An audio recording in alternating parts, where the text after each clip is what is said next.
Salam Rahayu, semoga kita sehat selalu. Makam Nabi Sulaiman berada di Candi Borobudur.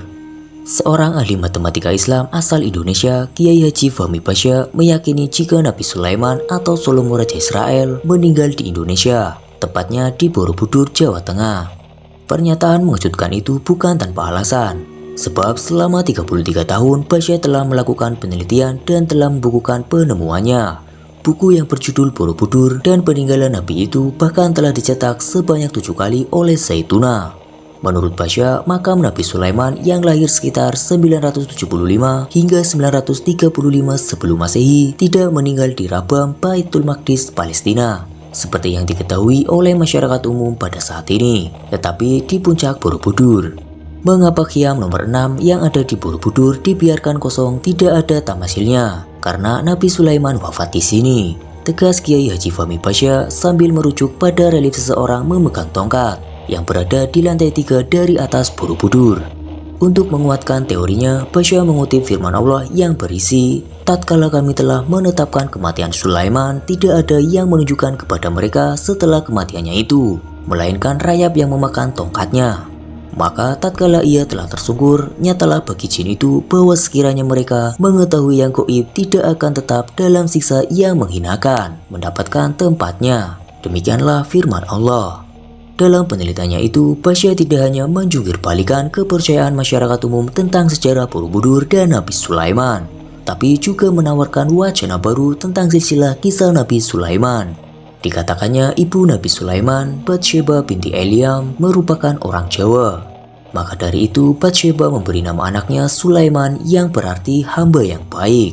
Di dalam bahasa Jawa, nama Sulaiman diambil dari kata su dan juga man yang berarti hamba yang baik. Tentang arti nama itu, Pasha kembali menggunakan ayat Al-Quran yang menyebutkan bahwa Sulaiman adalah sebaik-baiknya hamba. Bukan hanya itu saja, dalam penelitian Pasha juga mengungkapkan bahwa catatan sejarah yang menyatakan Borobudur peninggalan kerajaan umat Buddha karena reliefnya banyak berkisah tentang ajaran umat Buddha tidak seluruhnya benar.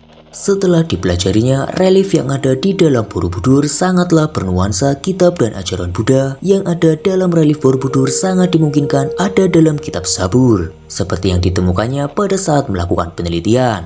Jika ada orang mengatakan bahwa sebagian kisah Buddha ada di Borobudur, berarti kisah Buddha ada dalam kitab Zabur, atau sebagian dari Zabur digambarkan di Borobudur. Dia juga menjelaskan bahwa istana Nabi Sulaiman yang digambarkan sangat indah di dalam Al-Quran sebagai peninggalan dari Raja Daud bisa berada di mana saja, termasuk di Indonesia jika merujuk kepada kitab-kitab yang ditemukannya. Kerajaan Daud yang diwarisi Nabi Sulaiman bisa berada di mana saja. Terangnya sambil menunjuk negeri Sabah yang hilang di zaman Nabi Sulaiman berada di Kabupaten Sleman, Yogyakarta. Meskipun demikian, Pasha mengingatkan kepada para pembacanya bahwa penelitiannya peninggalan Nabi Sulaiman di Indonesia memberi penekanan kepada nama tempat, khususnya mengenai kisah Indonesia negeri Sabah yang hilang dan penyebutan Ratu Boko. Pemakaian istilah Ratu Boko dalam penelitian ini sekedar untuk mengenali tempat, karena tempat itu sekarang bernama Istana Ratu Boko, bukan untuk mengatakan bahwa Ratu Sabah atau Ratu Balqis sama dengan Ratu Boko, sambung Kiai Haji Fahmi Pasha. Kendati demikian, tentang benar dan tidaknya penelitian Pasha dikembalikan lagi kepada pembaca yang budiman, karena sebagai karya ilmiah bukan hal yang mustahil penelitian itu akan ditinjau ulang. Sebagai catatan, pada Minggu 13 Juli 2014, Cerita Pagi mengulas sekilas tentang Indonesia negeri Sabah yang hilang. Tulisan ini merupakan rangkaian teori Pasha yang menyebutkan Nabi Sulaiman meninggal di Indonesia. Sebagai satu-satunya situs UNESCO di Kirgistan, Gunung Sulaiman sering didatangi peziarah Muslim. Di atasnya dipercaya ada makam Nabi Sulaiman. Secara lokal, Gunung Sulaiman terletak di kota Osh atau sekitar 10 jam perjalanan darat dari ibu kota Bishkek, Kirgistan. Gunung tersebut juga diketahui menjadi titik tengah dari rute jalur sutra yang legendaris. Sedangkan di kalangan traveler Muslim, Gunung Sulaiman juga sering dikeramatkan karena dipercaya sebagai lokasi makam Nabi Sulaiman.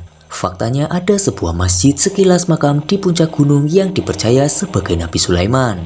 Biasanya para peziarah datang dan menaiki anak tangga yang telah disediakan untuk menggapai makam Nabi di puncak tertinggi Gunung Sulaiman. tentu butuh perjuangan untuk mencapainya. Selain dipercaya sebagai makam, sejumlah mitos juga mewarnai makam Nabi Sulaiman. Barang siapa wanita yang berhasil mencapai puncak dan merangkak di sela batu perpohonan akan diberkahi dengan anak yang sehat. Tapi tidak hanya ada masjid dan makam Nabi Sulaiman. Terdapat juga National Historical dan Komplek Museum Arkeologi dan Sejarah Nasional Sulaiman yang dibangun pada era Uni Soviet di Gunung Sulaiman. Dari puncak gunung, traveler juga dapat melihat pemandangan kota Osh hingga lembah Fergana yang seakan tidak berubah oleh waktu. Itulah kisah dari makam Nabi Sulaiman yang berada di Candi Borobudur. Bagaimana menurut Kamera Demi Masa? Jika Kamera Demi Masa memiliki pendapatnya tersendiri, tulis saja di kolom komentar. Sampai jumpa di kisah-kisah selanjutnya.